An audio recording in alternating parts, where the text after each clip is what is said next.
वन्दे कृष्णं वन्दे व्रजप्रिया कृष्णं द्वैपायनं वन्दे कृष्णं वन्दे प्रथासुता सच्चिदानन्दरूपाय विश्वोत्पत्त्यादिहेतवे तापत्रय विनाशाय श्रीकृष्णाय भजामि नमः।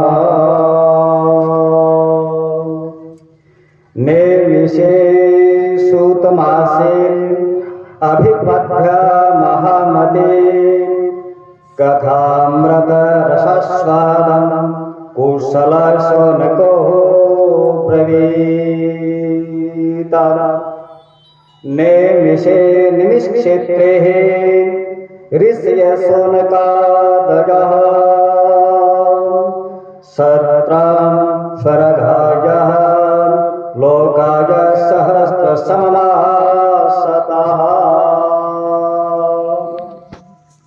एक बार भगवान विष्णु और देवताओं के परम पुण्यमय क्षेत्र जो है नैमिषारण्य क्षेत्र, उसमें शौनक आदि ऋषियों ने और भगवान की प्राप्ति की इच्छा से भगवान को प्राप्त करने के लिए और हजारों सालों में पूरे होने वाले एक महान ज्ञान यज्ञ का अनुष्ठान किया।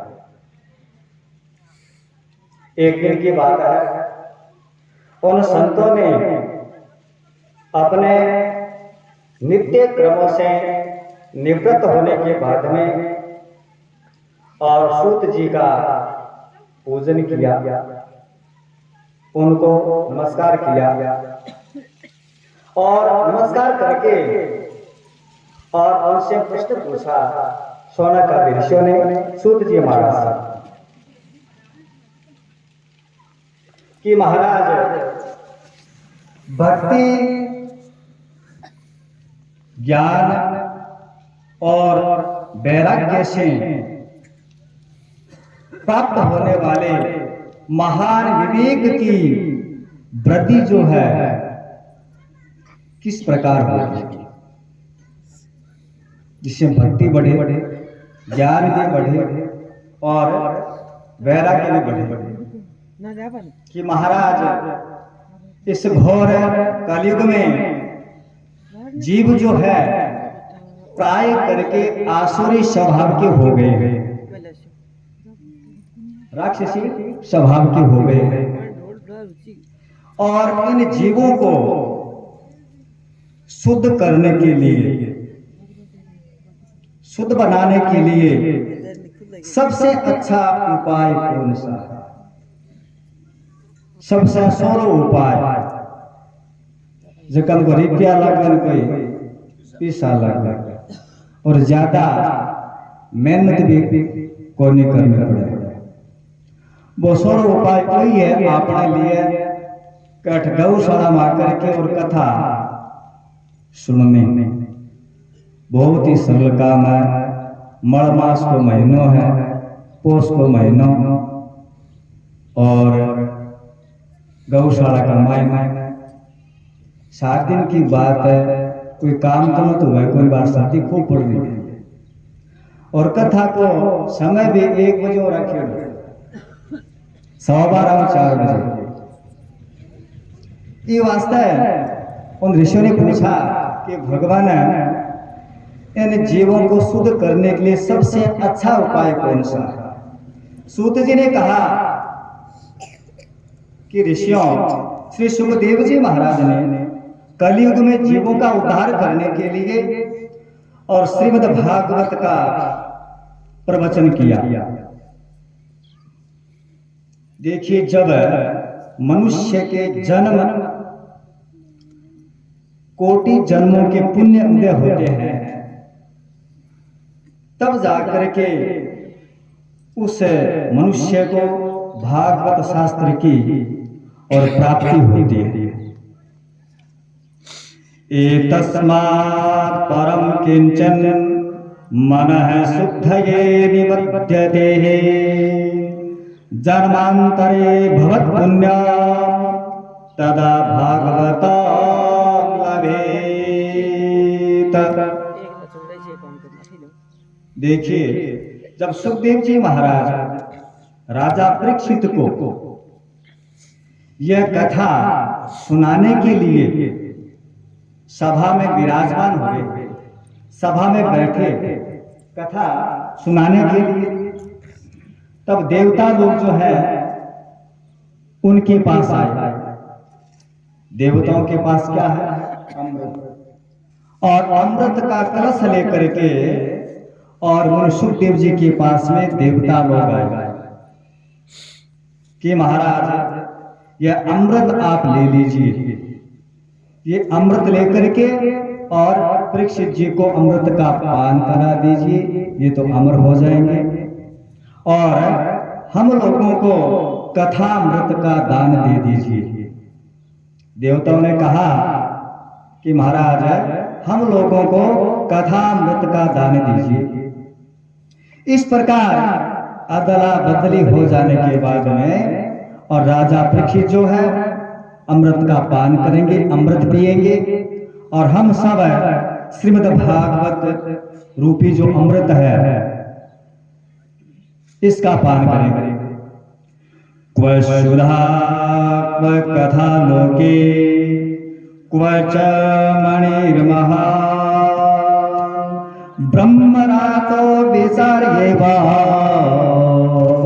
तदा देवांजहासः। देखिए, इस संसार के अंदर कहाँ कांच का टुकड़ा और कहाँ महामूल्यमान मणि। कर तो कांच को टुकड़ो और कठ मणि, बात है कथा अमृत की और अमृत की। कहाँ सुधा और कहाँ कथा। इस प्रकार श्री सुखदेव जी ने यही सोच करके समझ करके और उस समय देवताओं की हंसी उड़ा दी और उन्हें देवताओं को भक्ति शून्य जान करके कि देवताओं में भक्ति है ही नहीं, भक्तिहीन जान करके और उन्हें कथा अमृत का दान नहीं दिया देवताओं को मुनि सुखदेव जी महाराज। इस प्रकार यह श्रीमद् भागवत की कथा देवताओं को भी दुर्लभ है। देवता लोग भी इच्छा करते हैं, आशा रखते हैं कि हम लोगों को कथा सुनने के लिए मिले, परंतु दुर्लभ है। और अपन देखो आज है प्राय करके हर गली में मोहल्ला में कथा तो होती रही। बड़े भारी पुण्य है हम लोगों के। पूर्व काल में भागवत के सुनने से ही परीक्षित की जो है मुक्ति देख करके और ब्रह्मा जी को बड़ा भारी आश्चर्य हुआ। भागवत की कथा सुनने से परीक्षित जी की मुक्ति को देख करके ब्रह्मा जी को भी आश्चर्य हुआ और उन्होंने ब्रह्मा जी ने क्या किया कि सत्यलोक में जाकर अपने सत्यलोक में और कांटे का मायने पालड़े का मायने तराजू में बांध करके और सब साधनों को तोला। एक पालड़े का मायने सब पुराण, सब साधन, मुक्ति के जितने भी साधन हैं उन साधनों को एक पालड़ा में रख दिया और एक पालड़े का मायने ये भागवत की कथा। तो सबसे भारी रहा कौन सा पलड़ा? भागवत कथा वाला पलड़ा। और सब साधन जो है हल्के पड़ गए।